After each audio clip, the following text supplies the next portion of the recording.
kamu karena nikmat Allah orang-orang yang bersaudara.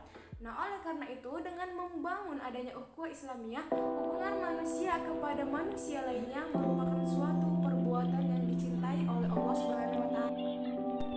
Yang selanjutnya yaitu istiqomah. Nah, istiqomah menurut Ali bin Abi Thalib adalah sebagai tindakan melakukan suatu kewajiban ketika seorang mampu menjalankan aktivitas ibadahnya dengan cara istiqomah, maka ia akan mendapatkan pahala sebagaimana firman Allah Subhanahu wa taala yang artinya yaitu sesungguhnya orang-orang yang mengatakan Tuhan kami ialah Allah, kemudian mereka meneguhkan pendirian mereka, maka malaikat akan turun kepada mereka dengan mengatakan, janganlah kamu takut dan janganlah merasa sedih, dan gembiralah mereka dengan jannah yang telah dijanjikan Allah kepadamu.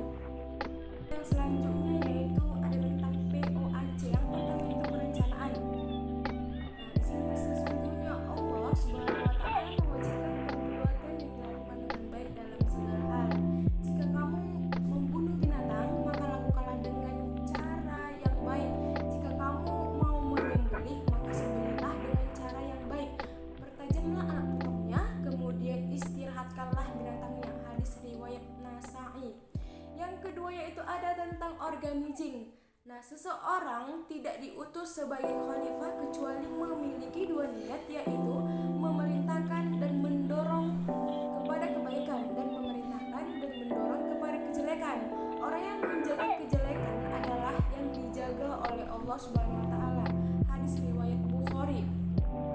Adapun yang ketiga yaitu tentang equating.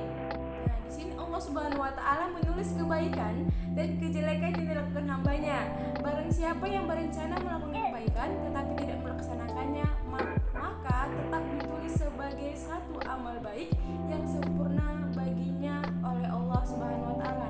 Yang terakhir itu tentang controlling. Aku mendengar Rasulullah SAW bersabda, seorang pemimpin yang mengurusi urusan kaum muslimin, kemudian ia tidak bersungguh-sungguh untuk memperhatikan urusan kaum muslimin dan ia tidak mau memberi nasihat demi kebaikan mereka, maka kelak ia tidak akan masuk surga bersama mereka. Hadis riwayat Bukhari. Yang selanjutnya itu amalan setara dengan sedekah.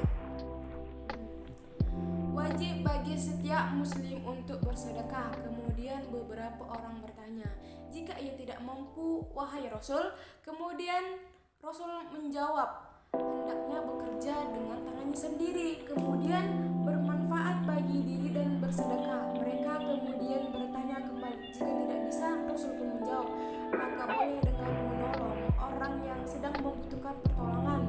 Mereka masih bertanya, jika tidak dikerjakan wahai Rasul? Rasul pun menjawab, maka boleh dengan menegakkan kebenaran atau mengatakan yang jujur. Abu Bakar Ahmad bin Al-Husain Al-Baihaqi Al-Sunan Al-Kubra Majelis Dairah Al-Ma'arif. Dan yang terakhir yaitu menahan marah. Nah, salah satu emosi yang biasanya dipengaruhi oleh suasana hati adalah marah. Terkadang ketika orang sedang dalam perasaan marah, dia akan melakukan banyak hal buruk seperti menyakiti diri sendiri ataupun orang lain. Inilah mengapa pentingnya bagi kita untuk bisa mengendalikannya dengan baik.